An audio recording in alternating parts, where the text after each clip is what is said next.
Buenos días, les saludo con la paz del Señor. Podemos tomar asiento, por favor. Los niños van a enseñanza dominical. El resto podemos tomar asiento.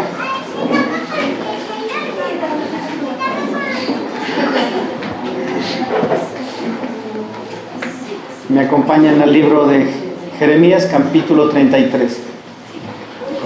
El libro del profeta Jeremías, capítulo 33.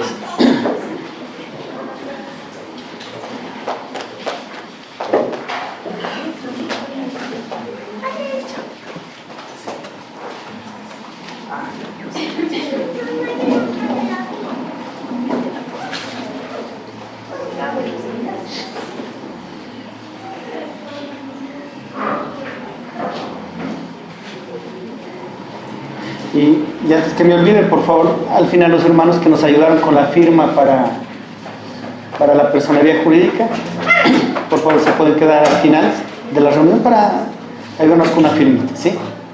Y lo que pasa es que estamos avanzando, gracias a Dios ya el nombre de la iglesia ya fue aprobado, ha sido aprobado muchas cosas, pero como en todo proceso siempre hay algunas cositas que toca ir completando. Los que saben de derecho saben más que mí eso. Y siempre ustedes saben la burocracia cómo es. Entonces tiene que ir moviéndose esa situación. Entonces, al final, por favor, nos esperan un ratito para que nos ayuden con la firma. Jeremías 33, versículo 1 al 4, vamos a leer. Al 3, mejor dicho. Pongámonos de pie.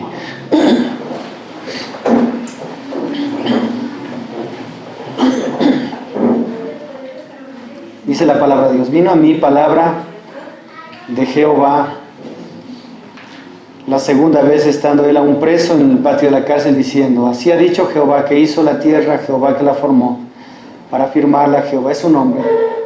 Clama a mí y yo te responderé y te enseñaré cosas grandes y ocultas que tú no conoces. Tomemos asiento.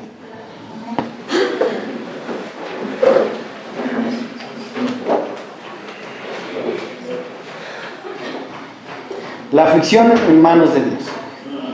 Y creo que todos, sea cristianos o no cristianos, hemos tenido momentos de aflicción. Por las circunstancias que sean, no vamos a topar las circunstancias por las cuales podemos sufrir, porque eso en otras ocasiones ya hemos hablado demasiado. Pero a nivel del mundo la aflicción tiene muchos desenlaces. Muchos de ellos tristemente terminan quitándose la vida. Otras personas afligidas deciden tomar acciones como meterse en el alcohol, las drogas, o qué sé yo, para tratar de mitigar el dolor que producen las aflicciones. Pero como creyentes nosotros, la aflicción tiene muchas cosas que enseñarnos. Y Dios, que es un Dios sabio, misericordioso, perfecto, utiliza todo, absolutamente todo, para nuestro bien. Este versículo de Romanos 8:28, yo por muchos años lo entendí que solamente era para aquellos que vivían perfectamente conforme al plan de Dios. Entonces yo decía, claro, a los que aman al Señor todas las cosas le ayudan a bien, ¿no es cierto? Entonces decía, solamente puede ser para aquellos que vivan en santidad, no puede ser para los otros cristianos. Pero cuando se analiza el texto, nosotros podemos ver que las aflicciones, incluso ocasionadas por nuestra causa, en las manos de Dios, tienen un propósito. Y Dios hasta eso utiliza para ayudarnos a crecer. Hasta eso. Hasta eso. Entonces, el propósito de la enseñanza esta mañana es que Dios nos vaya mostrando su poder, su gracia, su misericordia. Que Él puede actuar de maneras a veces hasta raras, a veces hasta extrañas. Hay un libro hermoso que se llama ¿por qué Dios permite que el cristiano sufra? Es un no bestseller cristiano, ¿no? Sino es un libro muy bonito que tiene una implicación muy amplia acerca de por qué el cristiano puede sufrir. Si alguien alguna vez puede comprarlo, cómprelo. Pero la Biblia nos enseña tanto acerca de eso. Y ve la vida de tantos hombres que vivían una vida, no digamos intachable, pero sí íntegra delante de Dios, como David, como Daniel, como José, como el mismo Abraham, como el apóstol Pedro, el apóstol Pablo. Y que sin embargo, el hecho de que ellos tenían una vida, podría decirse, muy elevada a nivel cristiano, sin embargo, esa vida no les privó de las aflicciones. Y tenemos que entender una cosa, ¿no? El que cuando la Biblia dice que Dios es bueno y es bueno todo tiempo, y el apóstol Pablo, Esteban y todos ellos tenían un conocimiento claro de qué significaba la bondad de Dios. Porque si ellos tenían el concepto de la bondad de Dios como hoy tenemos, como hoy la iglesia tiene, que es un concepto medio raro de la bondad de Dios, ellos hubieran pensado que Dios es malo. Porque ellos sufrieron mucho. Sufrieron cárceles, persecuciones, apedreamientos, hasta usted sabe, de los 12 apóstoles, 11 murieron en condiciones horribles. Uno de los apóstoles murió aserrado. O sea, como cortan la madera, así lo cortaron a él. Fue Santiago. Entonces, pregunta, si el sufrimiento no debe ser ajeno a la vida del cristiano, si la Biblia dice que Dios es bueno y es bueno todo tiempo, pregunta, ¿por qué los cristianos sufren? ¿Por qué los cristianos podemos sufrir? ¿Por qué los cristianos podemos padecer? ¿Por qué? Entonces el concepto del cristianismo con respecto a la benevolencia de Dios significa que a pesar de los momentos más difíciles, más terribles que un hijo de Dios pueda pasar, Dios está con él. Dios está con él. Y es algo que en esta mañana, en la gracia de Dios, queremos comunicar a través de la palabra de Dios. Viendo en los relatos de Jeremías y de Job, cómo Dios puede utilizar la aflicción para bendecirnos. ¿Sí? Jeremías 33:1 dice: vino palabra de Jehová a Jeremías la segunda vez, estando él aún preso en el patio de la cárcel. Vean, es decir, pregunta aquí quiero hacer: ¿por qué Jeremías estaba preso? ¿Por qué si era un profeta de Dios? Y si vemos la vida de Jeremías, era una vida íntegra, era una vida de obediencia. Pero sin embargo eso no le quitó a Jeremías la parte humana. Él, si usted lee el libro de Jeremías, muchas veces él no se quejó de Dios, pero él sí se sentía mal consigo mismo. Entonces, pregunta, ¿por qué Jeremías estaba preso? Si usted me acompaña un capítulo atrás, al capítulo 33, versículos 2 y 3, va a ver las razones por qué Jeremías estaba preso. La palabra dice: entonces el ejército del rey de Babilonia tenía sitiada Jerusalén, y el profeta Jeremías estaba preso en el patio de la cárcel que estaba en la casa del rey de Judá, porque Sedequías, rey de Judá, lo había puesto preso diciendo: ¿por qué profetizas tú diciendo? Así ha dicho Jehová, aquí yo entrego esta ciudad en manos del rey de Babilonia y lo tomará. Es decir, ¿por qué estaba preso Jeremías? Por decir el mensaje de Dios. Hermano, muchas veces que usted predique el evangelio, si bien no le van a llevar preso, pero mucha gente ya no le va a ver como antes. Cuando usted predique el evangelio y le hable de Cristo, y le hable de las cosas de Dios, o empiece su vida a vivir conforme al plan de Dios, mucha gente ya no le va a amar como le amaba antes. Incluso en su propia casa, posiblemente ya no le vean bien. ¿Por qué? Porque el mensaje del evangelio es locura para los que se pierden, dice la Biblia. Pero para nosotros, para los que creemos, es poder de Dios y sabiduría de Dios. ¿Sí?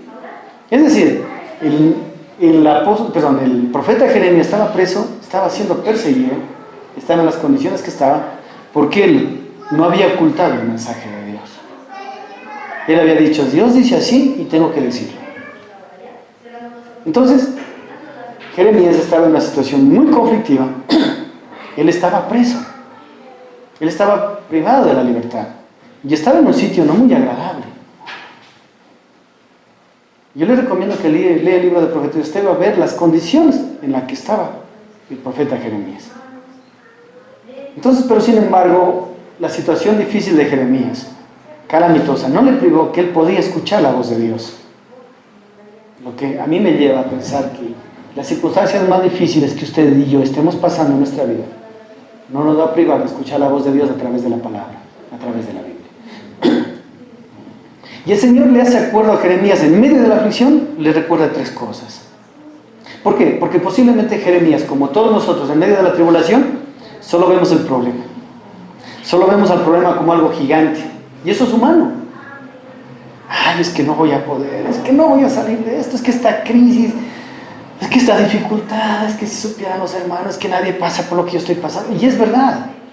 Usted y yo miramos las cosas así cuando estamos en problemas. Es algo humano. Mucha gente puede decir, es que tú eres poco espiritual. Porque tú no ves las cosas como Dios quiere. Que mire, ay, Dios mío, es que si estuviéramos en el puesto del hermano, tal vez las cosas serían diferentes. Es que posiblemente no hemos pasado lo que ha pasado el hermano. No estamos en la crisis que está el hermano o la hermana. Entonces, claro, cuando estamos arriba sí podemos ser tan frágiles y tan rápidos en decir, es que eres poco espiritual, es que tú no confías en Jehová. Es que tú no tienes confianza en Dios. Nosotros a través de la Biblia vemos que no es así. Jeremías era un hombre de Dios, que tenía la presencia de Dios en su vida, pero sin embargo, yo, por las palabras que Dios le dice a él, es porque Jeremías estaba desanimado, Jeremías estaba triste, Jeremías estaba golpeado. ¿Cuántas veces tal vez Jeremías se cuestionó en su corazón? Dios mío, hablo de parte tuya, en vez de irme bien me va mal. Y es la responsabilidad de los hombres que Dios nos ha levantado para predicar la palabra. Hermano, nosotros tenemos que decir lo que Dios dice. Eso nos causa muchos problemas, hermano. Eso nos causa muchas críticas. Eso nos causa persecuciones. Pero no por eso podemos dejar de decir lo que Dios quiere que digamos. Sería cobardía, ¿no es cierto? Y una de las características de los cristianos es que no somos cobardes. La Biblia dice que somos más que vencedores. Tenemos al mensajero eterno, Cristo en nuestra vida. Tenemos el mejor mensaje, el Evangelio. Y el Evangelio muchas veces estorba la vida de otras personas. Porque en Mateo 5, ya hablamos la semana pasada algo el lunes, y vamos a continuar este lunes hablando de las bienaventuranzas. Y la bienaventuranza que vamos a ver mañana es la persecución. Entonces, la persecución, bienaventuranza. O sea, yo tengo que vivir una vida que nadie me diga nada, que todo me vaya bien, que nadie me juzgue, que nadie me condene, que nadie me persiga. ¿Y ahí estoy bien? No, la Biblia dice que es una bendición el ser perseguidos a causa del nombre de Cristo. Y este hombre estaba viviendo esa bienaventuranza. El profeta Jeremías estaba en Mateo 5:11. Bienaventurado era él, porque a causa del nombre del Señor estaba siendo perseguido. Entonces, las condiciones de Jeremías, el sitio donde estaba Jeremías, la forma en la que él había sido perseguido, todo daba a pensar de que él estaba siendo rebelde a Dios, cuando era todo lo contrario. Un rey impío, porque Sedequías no era un rey creyente, a pesar de que era rey de Judá, era un rey impío, él prefirió no creer el mensaje de Dios, sino creer el mensaje ajeno a él. Por eso otros profetas le dijeron cosas, eso sí le gustó. Pero Jeremías le dijo la verdad, no le gustó. Y lo mandó preso. Pero sin embargo, como le digo, en las condiciones más terribles de nuestra vida, en aflicción, sufrimiento, Dios le encargó, a través del Espíritu Santo, mostrarle a Jeremías 3 cosas. Y le hizo acuerdo. Y creo que en medio de la aflicción nosotros debemos recordar esas cosas. Y es prudente en este tiempo. Versículo 2 dice: así ha dicho Jehová, que hizo la tierra, Jehová que la formó para firmarla, Jehová es su nombre. Si leemos rápidamente podemos dar, pero si nosotros nos ponemos a analizar este versículo y separarlo en algunas partes, vamos a ver las maravillas que Dios dice. Primero dice, le dijo a Jeremías, el Dios de Jeremías es el Dios que hizo la tierra. O sea, él tenía un Dios que no era ajeno a lo que le estaba pasando. ¿Por qué? Porque él tenía el control de todo. Imagínense lo que le dijo, mira Jeremías, yo soy el Dios que cree todo. Hermano, Jehová es el Dios creador de todo. Él hizo con su palabra los cielos y la tierra. Y todo lo que él está, ahí están porque él quiso que exista. Usted y yo no somos una falla, no somos un descuido de nuestros papás. Nosotros fuimos creados bajo el permiso, la dirección de Dios. Todos los que estamos aquí hemos sido creados porque Dios quiso que existamos. No fue un error, no fue un autogol, fue un diseño de Dios. Dios tuvo un diseño desde antes de la fundación del mundo para nosotros. El Dios de Jeremías es el Dios que hizo la tierra. Y vean lo que le dice. Le dice, yo soy Jehová que hizo la tierra, Jehová que la formó. Esta palabra formar en el hebreo es bien fuerte, o sea, es hermosa. Yo le voy a leer el sentido fuerte de la palabra. En realidad, esta palabra formar tiene como 60 expresiones. Pero yo le voy a leer las más fuertes. Significa alfarero. ¿Sí?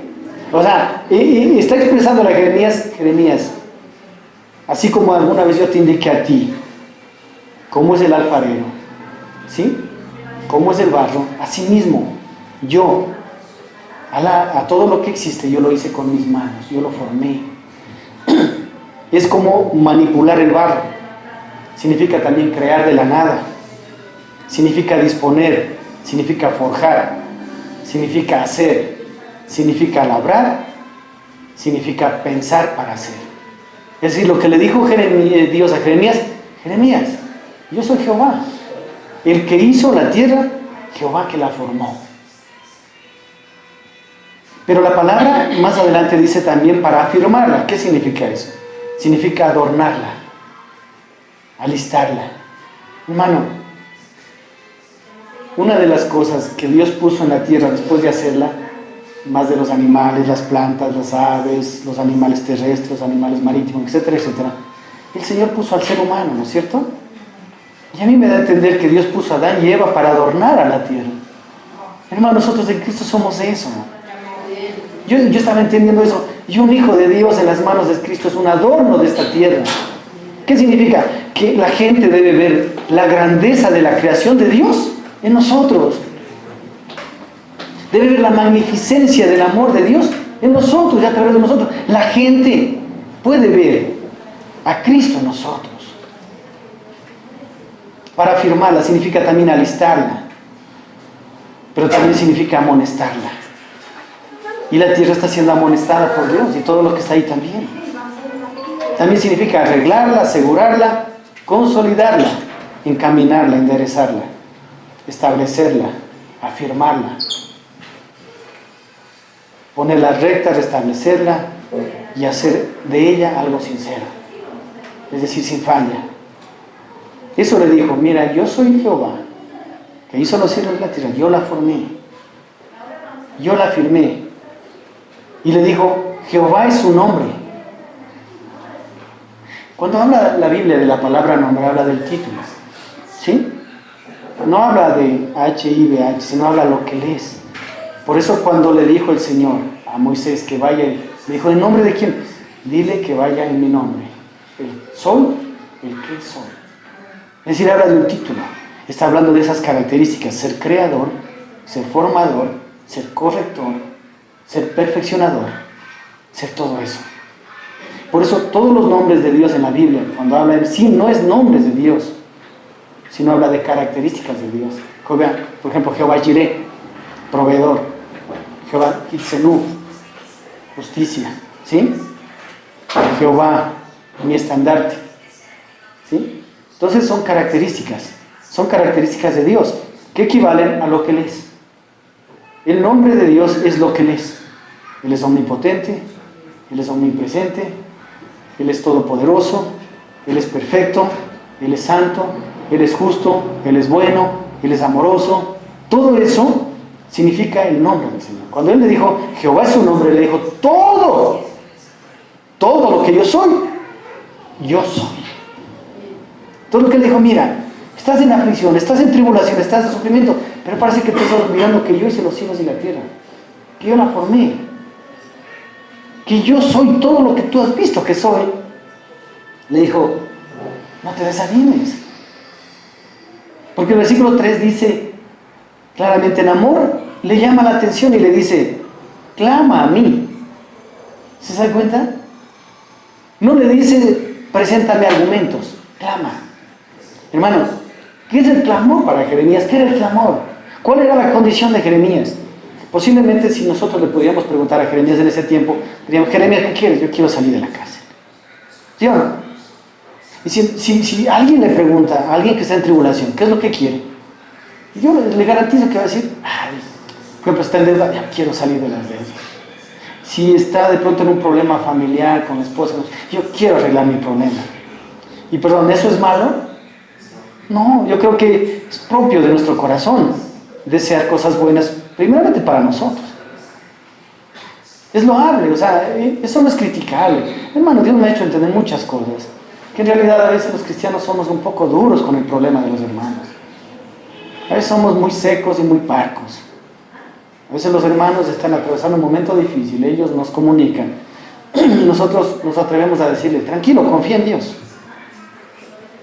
O sea, es así, es verdad, confía en Dios. Pero pregunta, ¿no deberíamos enseñarle los argumentos para que confíen en Dios? Hermano, es que nadie está pasando por lo que usted está pasando. ¿Sí o no? Entonces nadie le puede entender lo que usted entiende, ese momento de dolor, y lo que usted está sufriendo, lo que a usted le cuesta muchas veces levantarse en el día y hacer las cosas, porque solamente usted sabe lo que está pasando. Pero hay una ventaja: Jehová hizo los cielos y la tierra, Jehová que formó para afirmarla, cuyo nombre es el Santo, el Todopoderoso, Él está con usted. Eso es diferente. Eso es diferente. Y que usted, mi hermano, esta mañana entienda eso. Que Dios está con usted. Y que aunque todo el mundo le deje, Él nunca le va a dejar. Yo me siento feliz. Y me siento contento. Porque Dios está con usted. Y Emmanuel es Dios con nosotros. ¿Se acuerdan? Espero que no se haya olvidado de eso. Le llama la atención con amor diciendo, Él no le reclamó. Él lo dijo incrédulo. ¿Qué te pasa? ¿No te acuerdas que yo te llamé? ¿No te acuerdas que cuando tú decías, yo soy un niño, yo te dije, ¿qué te pasa? No digas soy un niño. Yo soy el que te llamé, yo soy el que te formé. Desde el vientre de tu madre yo te llamé. Y te mandé por profeta a la nación. ¿No te acuerdas de eso, Jeremías? No le dice eso. Dios entendía cómo más la condición de tristeza de Jeremías en su corazón. Y él lo que quería es animarle, levantarle. Le dijo, mira, yo hice todo eso. Tienes que entender una cosa. Clama a mí y yo te responderé y te enseñaré cosas grandes y ocultas que tú no conoces. Le dijo, clama al Señor. Jeremías tenía que hacerlo primero, clamar al Señor. ¿Qué es clamar? Orar es una cosa, clamar es diferente. Normalmente ora el que está bien. ¿Sabe quién clama? El que está sufriendo. Él clama. Es la misma palabra del Salmo 42. Bramar. Así como el ciervo brama por las corrientes de agua, así clama por ti el alma mía. Es la misma palabra. Clamar. Una cosa es tomar agua para bajar un alimento. ¿Sí o no? Ay, ya me atoro, pásame la Coca-Cola, pásame la Sprite, lo que sea. Una cosa es eso. Pero otra cosa es tomar agua porque se muere de sed. Y yo sé lo que es tomar agua cuando uno se está muriendo de sed. Yo les he contado esto. Una vez en la montaña me cogí un cólico renal y la medicación estaba 1 hora de camino adelantado porque la mandaron en mulas. Yo estaba que me moría de dolor y yo acabé de atender a los pacientes y dije, me voy. Pero si la medicación está, yo me voy a seguir la medicación porque no aguanta. Y en el apuro de salir nos olvidamos las cantimploras de agua. Empezó a llover, no había un solo riachuelo. Era tanta la sed que ya no aguantaba, que una mula había dejado la huella del piso, o sea, la huella de sus patas, y lógico, ahí se había llenado de agua. Tenía tanta sed, hermano, que yo me agaché, cogí esa agua y me tomé.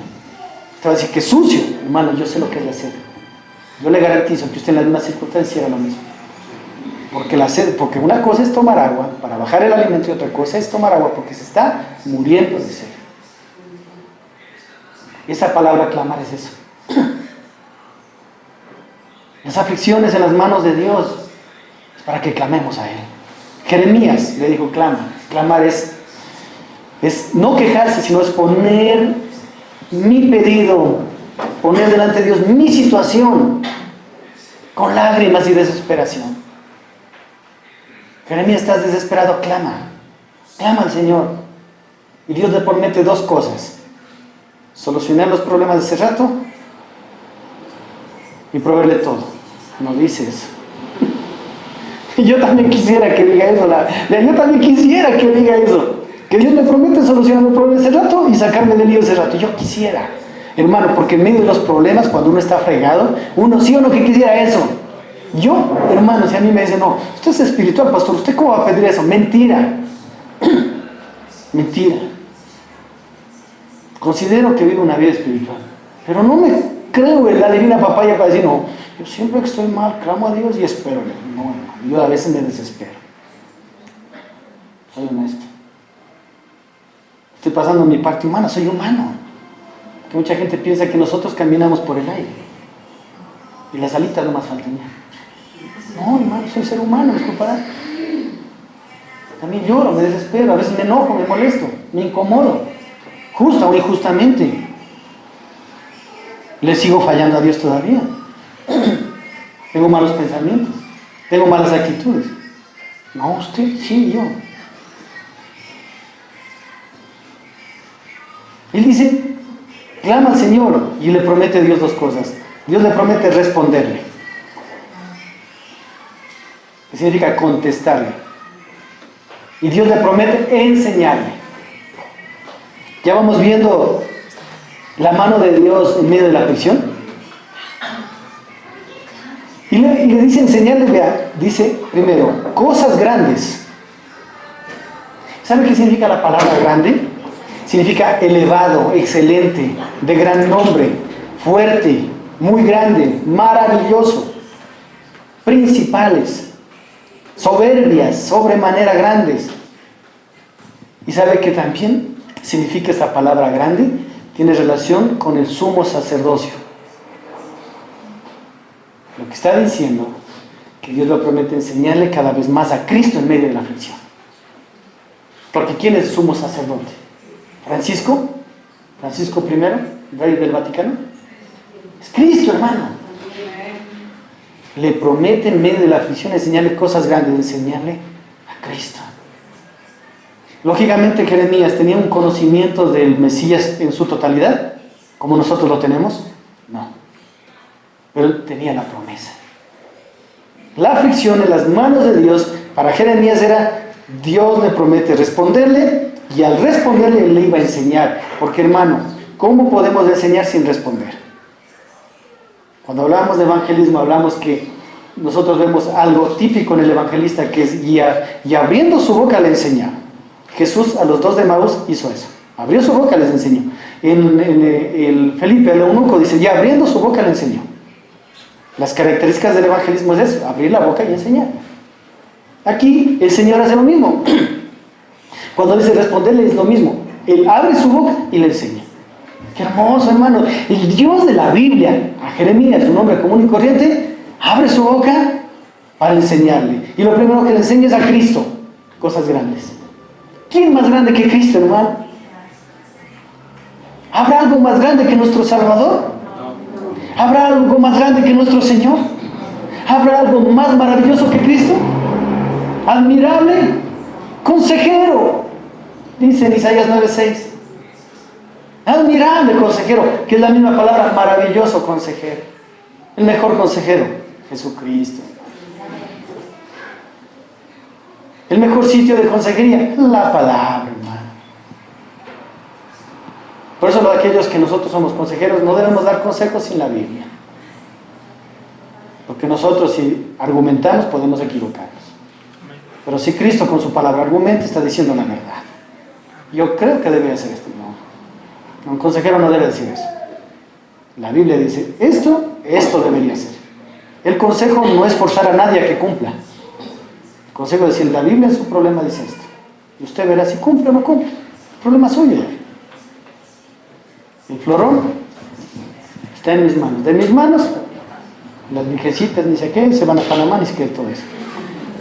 Nosotros como consejeros damos el consejo en la palabra. El oyente es responsable delante de Dios de qué? Obedecer. No, pues si es problema de ellos, no nuestro. El Señor abre sus labios y le responde, pero no le responde para cuestionarle, ¿sí? No le responde para atacarle, No le responde para juzgarle y condenarle. Le responde para enseñarle. Qué hermoso. Cosas grandes. ¿Quién es más grande que Cristo? Pero también cosas ocultas. La palabra oculto es escondido, no visible. No significa que no existe. Por eso Dios para mucha gente está oculto, pero no es que no existe. Para mucha gente Dios está oculto, y para muchos cristianos Dios está oculto todavía. Pero el estar oculto no significa que no existe. Es como cuando los niños juegan a las escondidas, ¿sí o no? Y un niño dice, ¿dónde está? ¿Dónde está? Y el otro ni se mueve. Y está oculto para el otro niño, pero no es que no existe el otro niño, él está. Y hay cosas ocultas muchas veces para nosotros, que están escondidas, que no son visibles, pero que existen. Que existen. En la mañana orábamos y también conversábamos un rato acerca de las cosas celestiales. No podemos entender. ¿Quién me puede decir cómo es el cielo en su totalidad? ¿Quién me puede decir cómo es Dios en su totalidad? Yo no entiendo eso, yo no sé. Pero el hecho de que esté oculto a mi entendimiento no significa que no exista. Dios es real. Él es real. El Dios de la Biblia es real, hermano.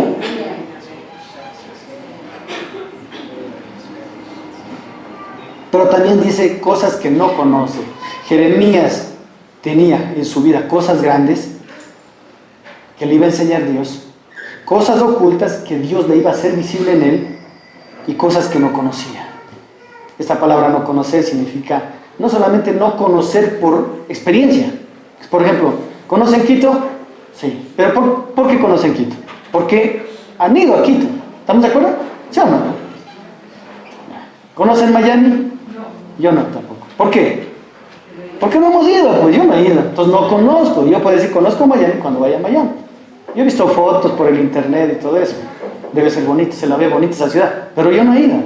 Entonces, no se refiere aquí solamente al conocimiento experiencial, ¿sí? Sino que significa el conocimiento que no se ha considerado. Jeremías tenía un conocimiento de Dios. Muchas cosas de Dios conocía por experiencia, pero en muchas cosas no había considerado. Como Job. Cosas que no he considerado, dijo Job. ¿Qué significa el considerar? Él no había considerado que Dios... Él sabía que Dios había hecho los cielos y la tierra, ¿o no? Él sabía que Dios había formado la tierra y la había reafirmado y afirmado. Él sabía eso, pero pregunta, ¿él había considerado? ¿Sabe qué significa considerar? Significa meditar. ¿Usted algún rato se ha puesto a meditar en la creación de Dios?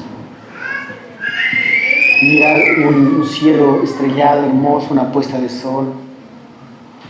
Mirar las montañas, los cielos, el mar, las criaturas que hay, y ponerse a considerar, Señor, tú hiciste eso de la nada.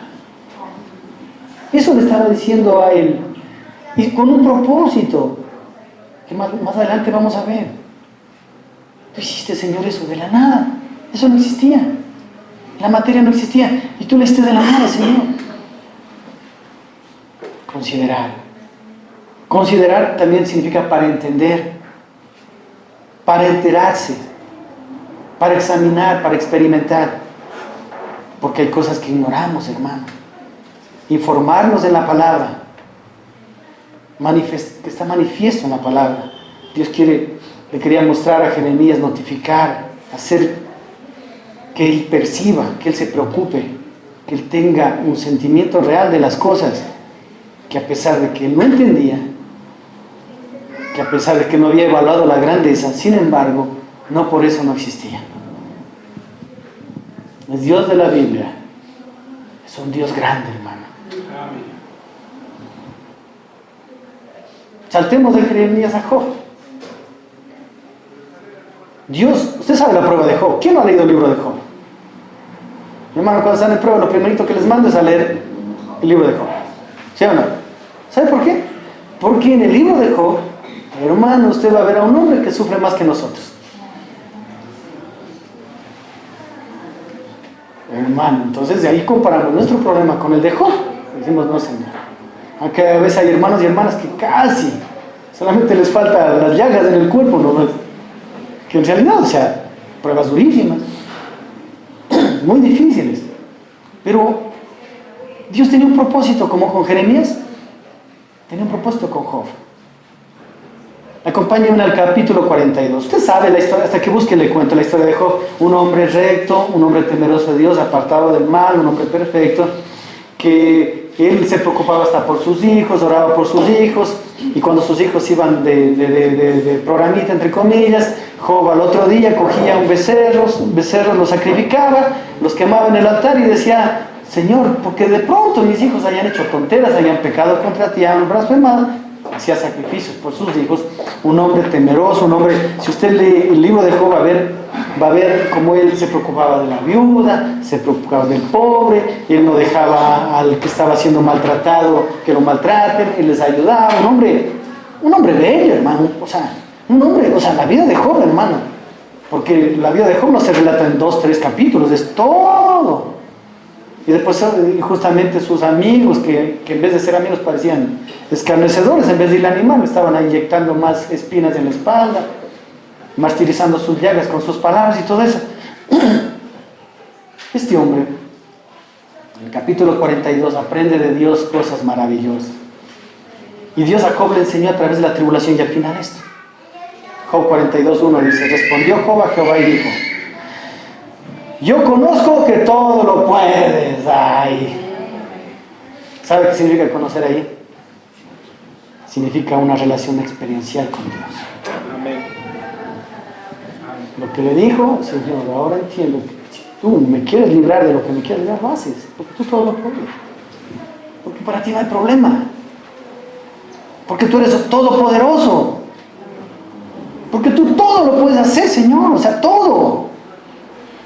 Y el clamor de Job en los, desde el capítulo 2, capítulo 3, capítulo 36, 37, es un clamor que al mismo tiempo había tiempos donde él se quejaba, no de Dios tanto, sino de su condición y de la gente y de las cosas, de las circunstancias de su vida.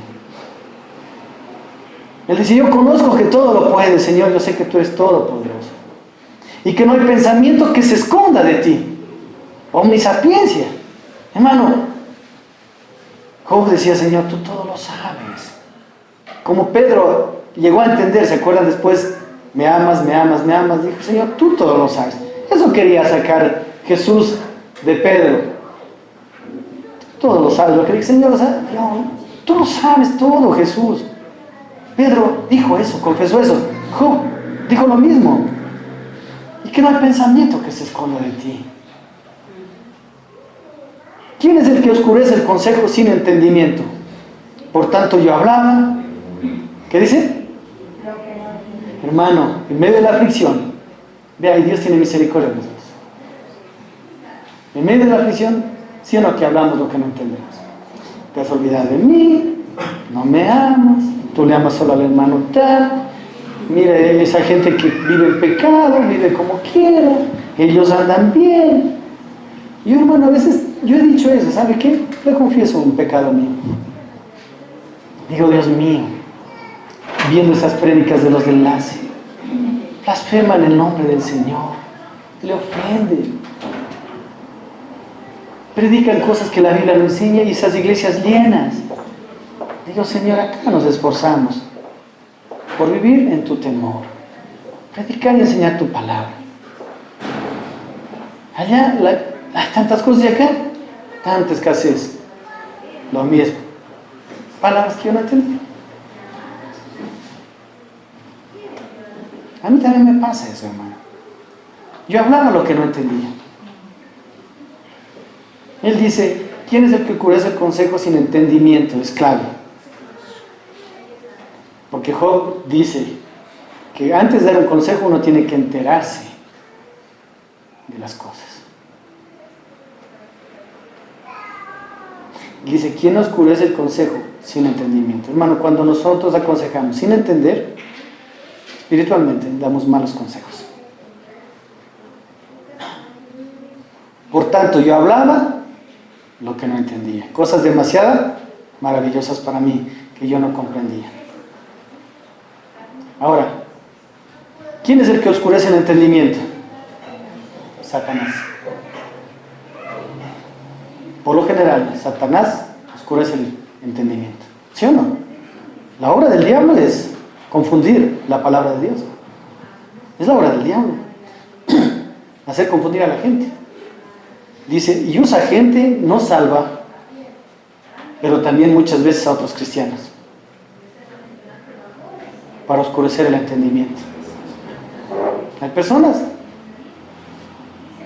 que se sienten maravilladas por otros cristianos porque hablan de la Biblia de aquí, de acá, de acá, de acá, de acá, y dicen, pero si saben la Biblia, pero le hacen una embarrada, una mezcolanza de versículos, y confunden a la gente, y causan divisiones.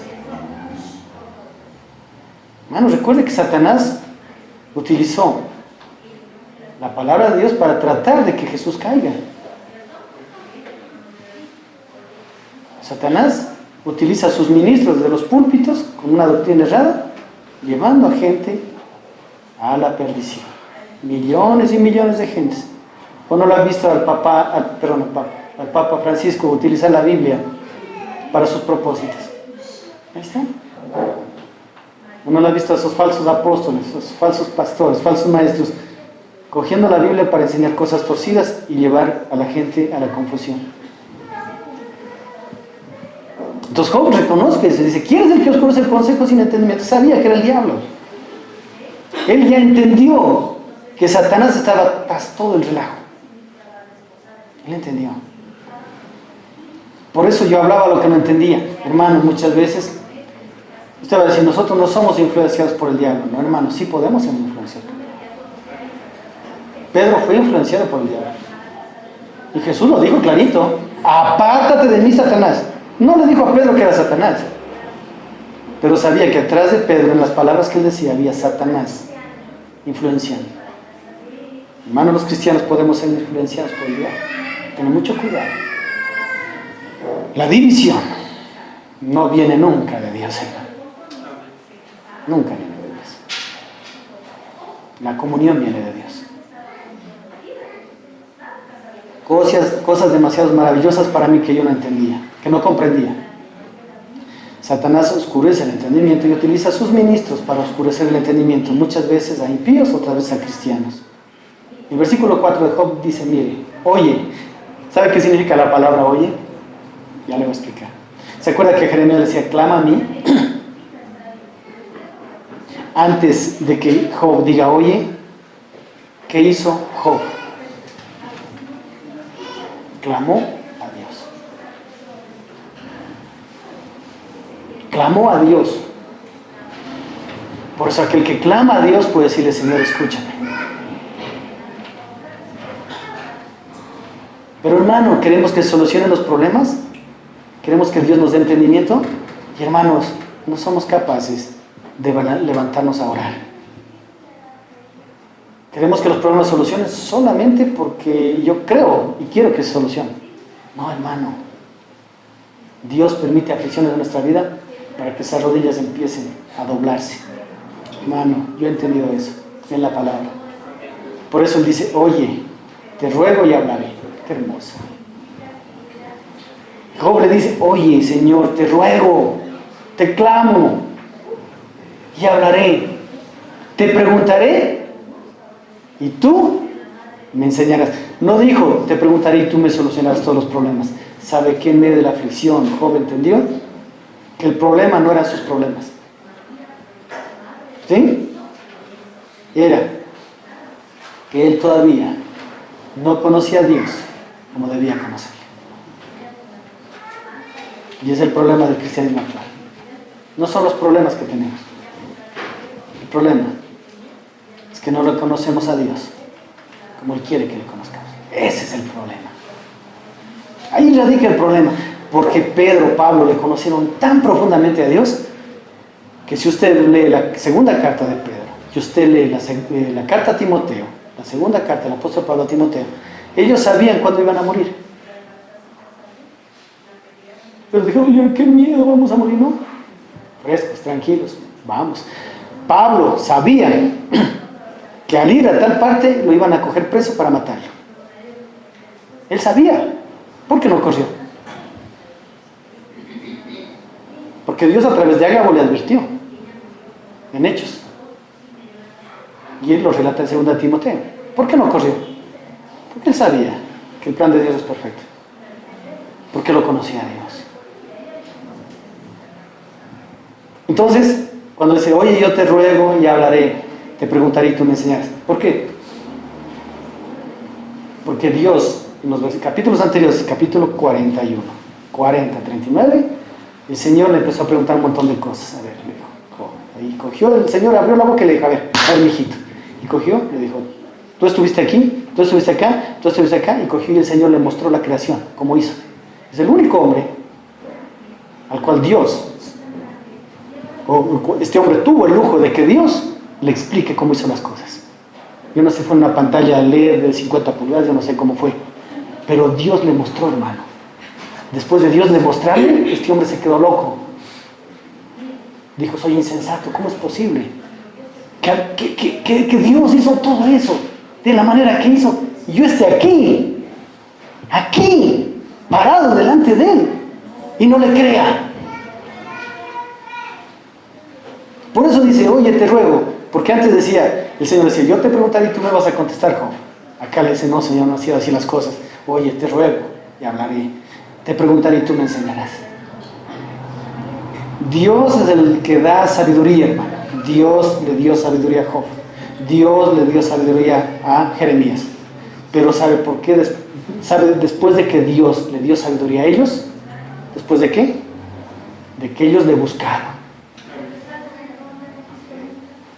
Por eso, hermano, es clave. La tribulación tiene un propósito. El sufrimiento tiene un propósito.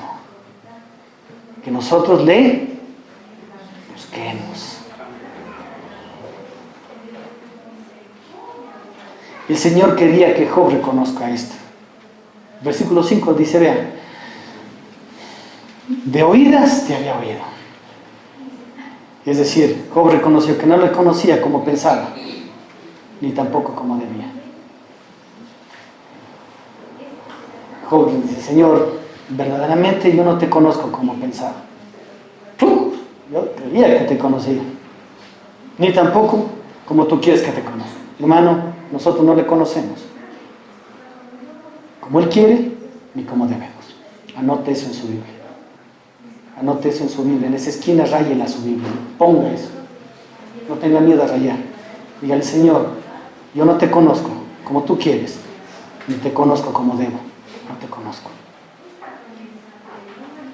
De oídas te había oído, mas ahora mis ojos te ven. Y él se arrepintió. En él hubo arrepentimiento de que no le había buscado como debía.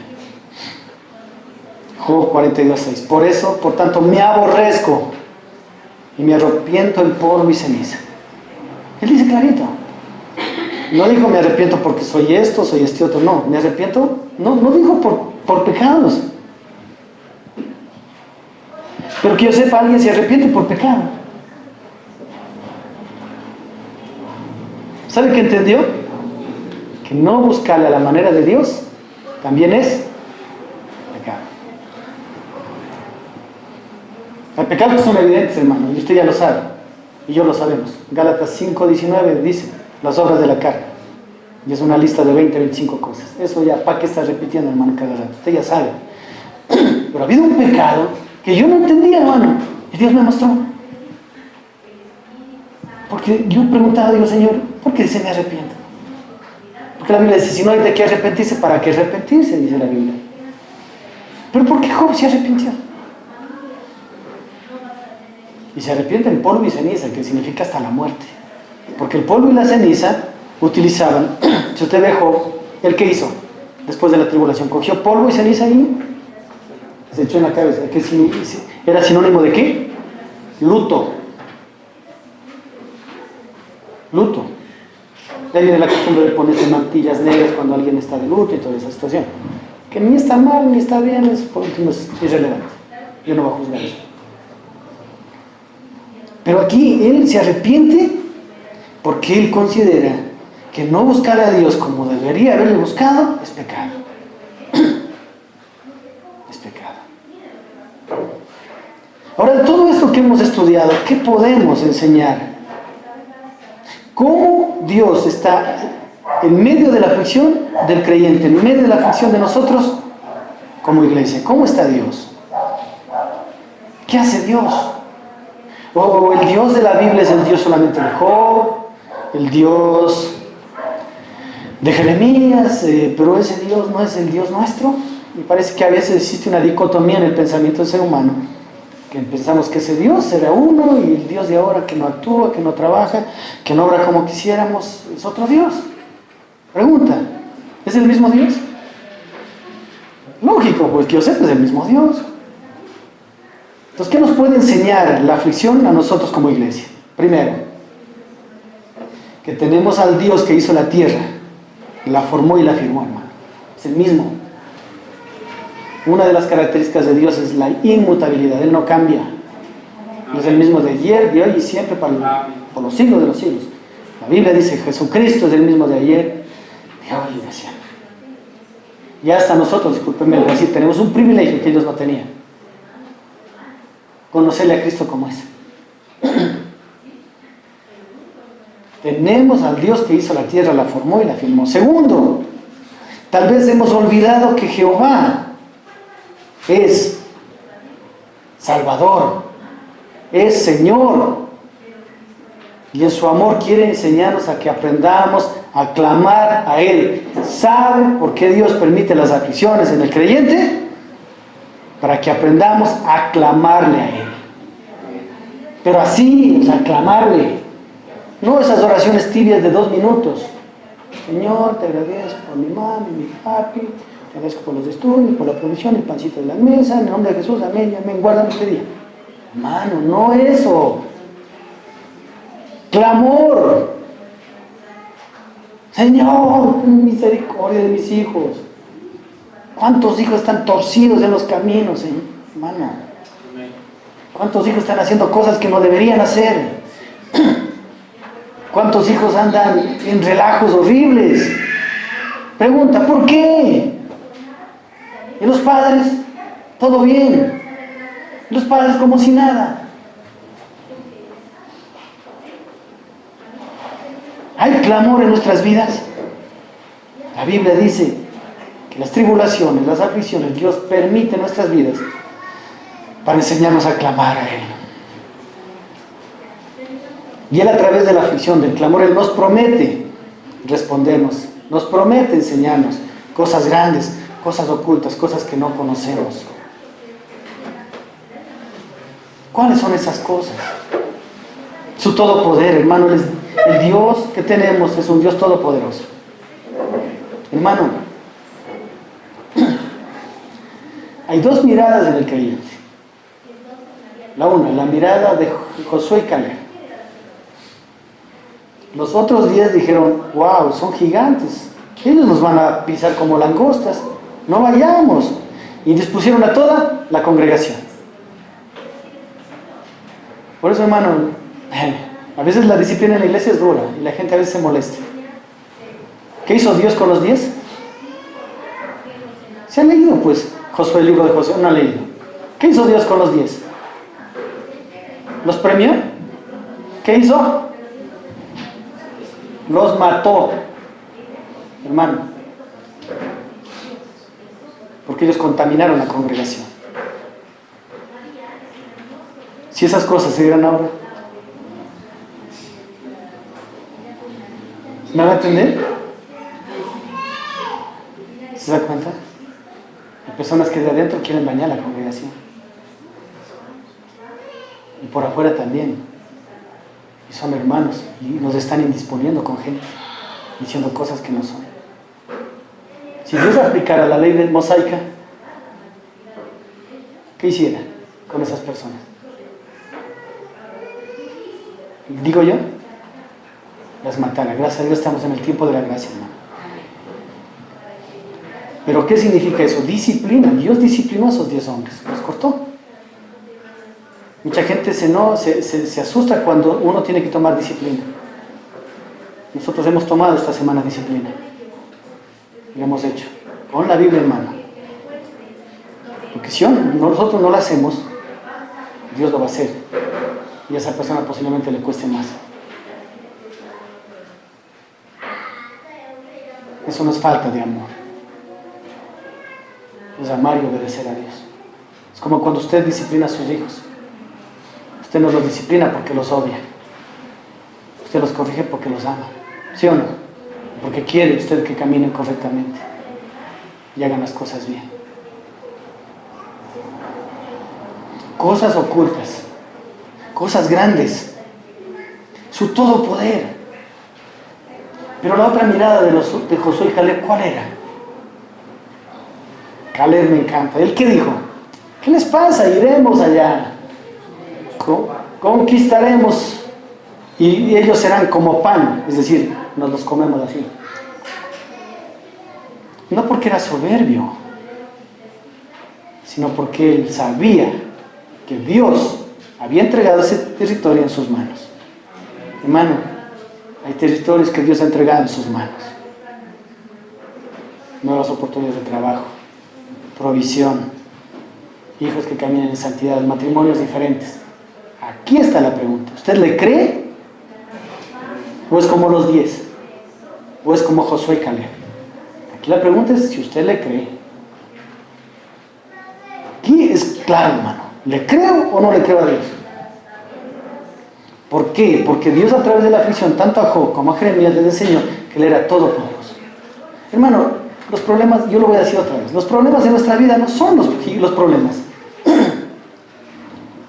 Créame, pregunta, ¿habrá algún problema en las manos de Dios que sea imposible para Dios?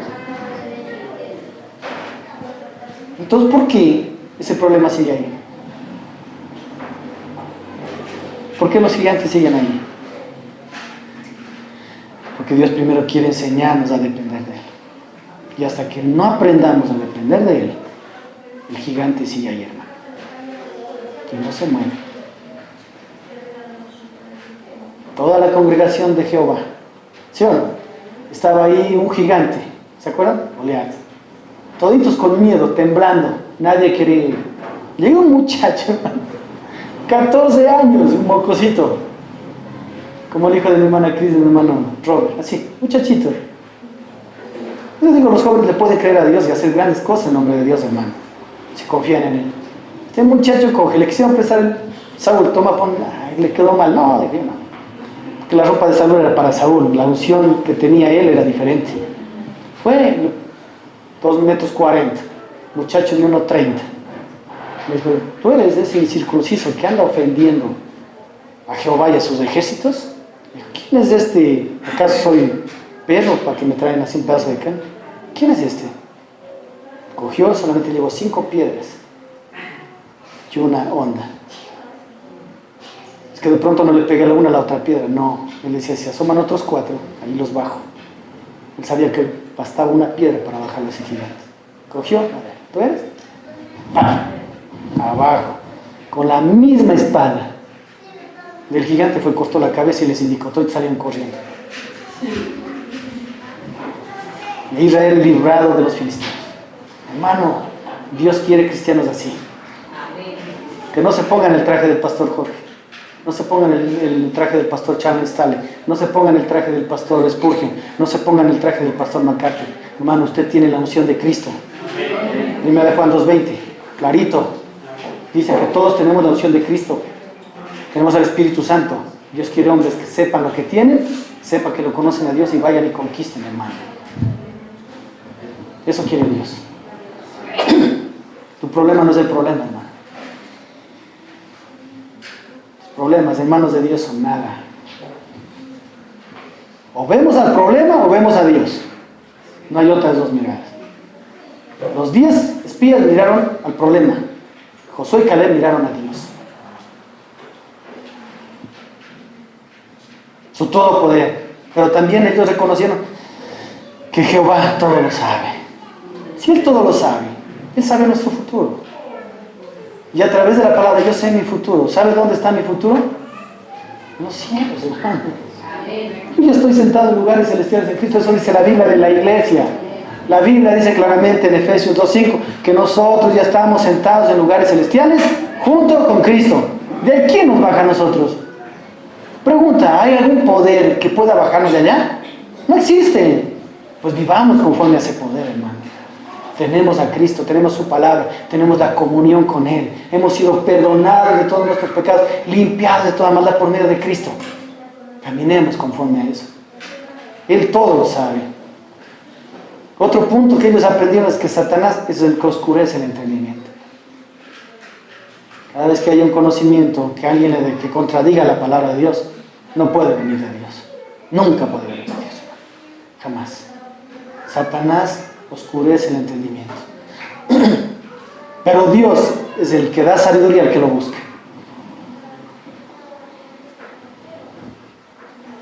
Porque con el incrédulo sucede esto, de lo que dice Isaías 6:10, le leo rapidito. Dice, endurece el corazón de este pueblo y agrava sus oídos y ciega sus ojos, para que no vea con sus ojos, ni oigan con sus oídos, ni su corazón entienda, ni se convierta y haya para él sanidad. Son palabras de Dios diciendo, ¿por qué? Porque ese pueblo, tranquilo, ore por ella, ponga las manos y ore, hermano. Yo, Mar, ora por ella, pon las manos y ore, hermano.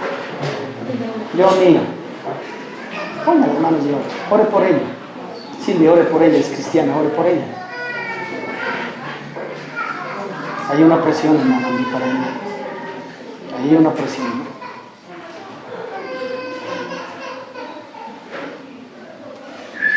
¿Quién dijo esas palabras cuando en Isaías 6:10 dice, engruesa el corazón de este pueblo? Pues Dios. ¿Por qué? ¿Porque Dios quería que la gente no le comprenda, no le escuche? No, porque el corazón de ellos había decidido, en vez de escuchar la palabra de Dios, escuchar voces ajenas. Hermano, iglesia, de parte del Señor le digo, cuando usted empiece a escuchar voces ajenas fuera de la Biblia, preocúpese. Preocúpese, hermano. Usted tiene la palabra de Dios. Usted tiene la Biblia. Usted tiene el mejor consejero. Usted tiene el mejor consejo. Cristo el mejor consejero. Jesús el mejor consejo. ¿Qué le va a pasar?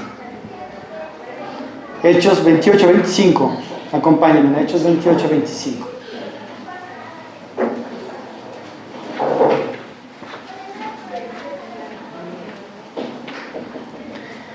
Dice, y como no estuvieron de acuerdo entre sí al retirarse, les dijo Pablo esta palabra. Bien habló el Espíritu Santo por medio del profeta Isaías a nuestros padres diciendo, ve a este pueblo y diles, de oídos oiréis y no entenderéis, y viendo veréis y no percibiréis. Hermano, ¿sabe lo que le pasaba a Jeremías y a Job antes del clamor? Ellos oían, pero no entendían. Ellos veían, pero no percibían. Y dice el apóstol Pablo, y con los ojos oyeron pesadamente, y sus ojos han cerrado, para que no vean con los ojos y oigan con los oídos y entiendan de corazón, y se conviertan y yo los sane. Sabed pues que a los gentiles de enviar esta salvación de Dios, y ellos oirán.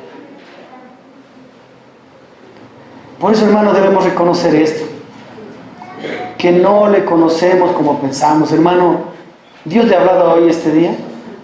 ¿Dios le ha hablado a su vida? ¿Seguro? Pues reconozca en su corazón, reconozcamos en nuestro corazón que no le conocemos como pensamos, hermano. No le conocemos. Que Dios quiere que le conozcamos a su manera. En esos momentos íntimos con Él, en la habitación o el lugar que usted haya escogido para orar y leer la palabra, ahí Dios quiere mostrarse, hermano. Ahí Dios quiere mostrarse. Y quiere que nos arrepintamos de no buscarle como Él quiere. Debe haber arrepentimiento. Porque mire, ya leímos Isaías y verá el versículo que vamos a leer. Es todo lo contrario. 1 Corintios 2:9. Es todo lo contrario. En el 1 dice que engrosaron sus oídos, dice que cerraron sus ojos, cerraron sus oídos, engrosaron su corazón, no le escucharon, no le vieron, no le conocieron. ¿Por qué? Porque no le buscaron. Porque no le buscaron, hermano. El problema de la iglesia actual es de eso. La iglesia no quiere buscarle. La iglesia no quiere buscarle. No es que Dios no quiere que le busquen. Él dijo, clama a mí, yo te responderé y te enseñaré cosas ocultas que no conoces. El que temprano me busca, temprano me halla. Eso dice la Biblia, hermano.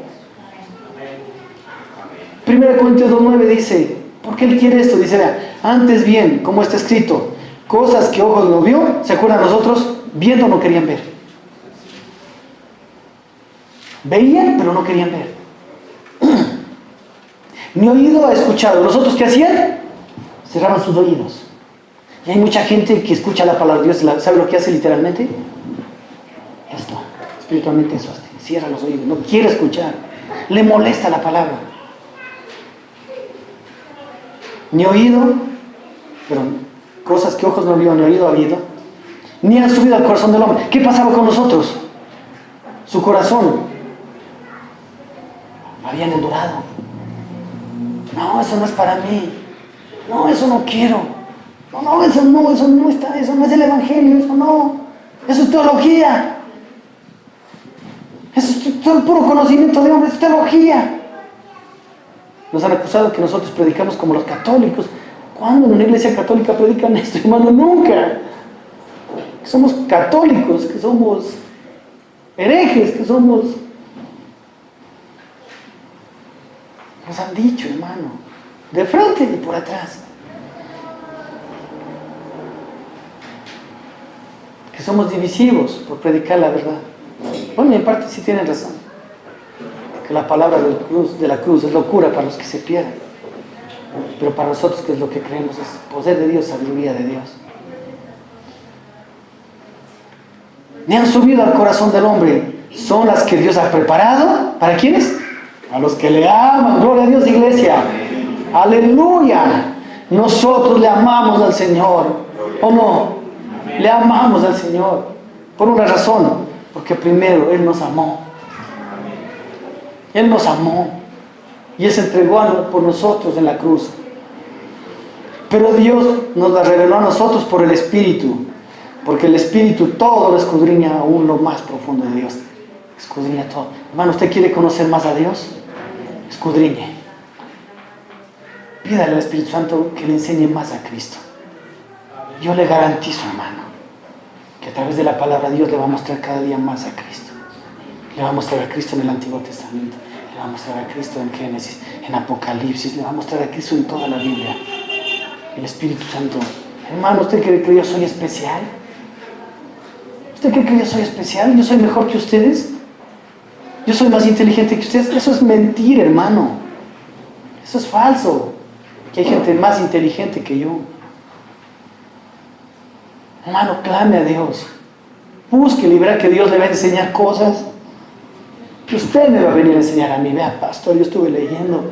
Mira, Dios me enseñó esto. Aleluya. Dios habla al que quiere escucharle. Yo aprendí eso. Dios habla al que quiere escucharle, hermano. Y quien quiere escuchar a Dios, abre ese hermoso libro, la Biblia, y se mete con la Biblia, hermano. Es que no hay tiempo, mentira, 2 horas, 3 horas en el Facebook. Es que no hay tiempo, no, en el cine, 2, 3 horas, ¿o no?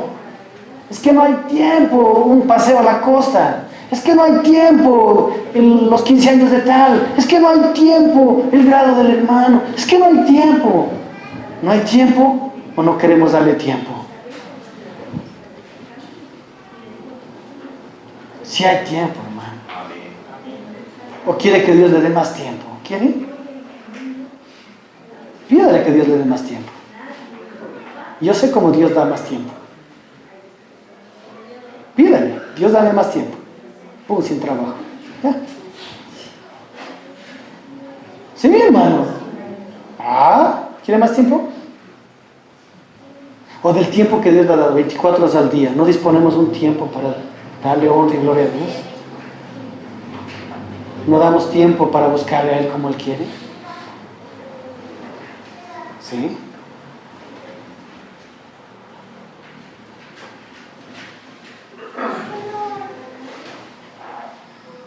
Pero Dios nos la reveló a nosotros por el Espíritu, porque el Espíritu todo lo escudriña lo más profundo de Dios. Entonces ahí podemos entender lo que Jeremías entendió. Él entendió que clamar a Dios es una ganancia. Clamar a Dios trae respuestas, trae enseñanzas. Y quién sabe ahí, estrategias de negocios que nadie ha puesto y que le van a prosperar. En el clamor. Porque la Biblia dice más primeramente buscad el reino de Dios. Y el resto de cosas. Hermano, es que no se vende. Tal vez está vendiendo lo que todo el mundo tiene.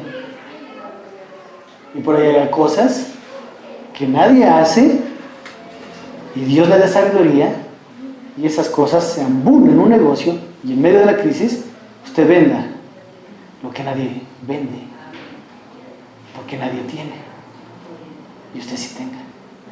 Es diferente. Esas cosas pueden pasar, hermano. Israel, ¿qué tiene? Solo arena, hermano. Hermano, ni siquiera petróleo tiene Israel. Y si tiene petróleo, ni siquiera para el consumo de ellos. ¿Y por qué es una nación tan próspera? Que Dios está ahí, hermano. Israel es el chirlazo al mundo incrédulo. La iglesia no puede ser un chirlazo al mundo incrédulo. ¿Por qué no? Pero primero, aprender a buscarle a Dios, a clamarle de corazón, a conocerle como Él quiere. Hermano, el resto de cosas que están causando problemas de nuestra vida vendrán como añadidura a la relación que Dios quiere con nosotros. Yo le garantizo, hermano. Y las otras cosas serán añadidas. Promesa de Dios, hermano. Pero primeramente dice, más primeramente buscar el reino de Dios. Pongámonos de pie.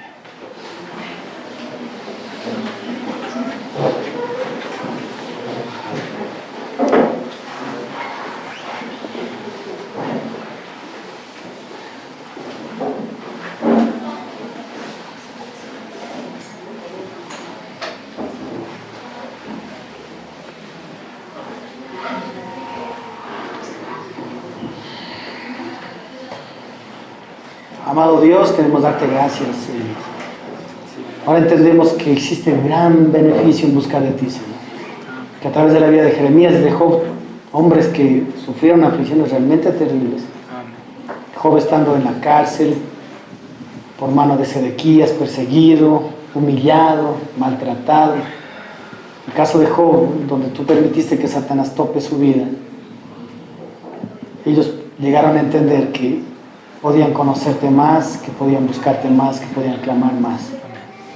Que tú eres un Dios de misericordia y bondad, que no se regocija en el sufrimiento de sus hijos para nada, pero que incluso los sufrimientos los utilizas para formar en nosotros el carácter de Cristo y llevarnos a que avancemos y que caminemos en rectitud como tú quieres y en victoria, porque la iglesia de Dios por naturaleza es victoriosa.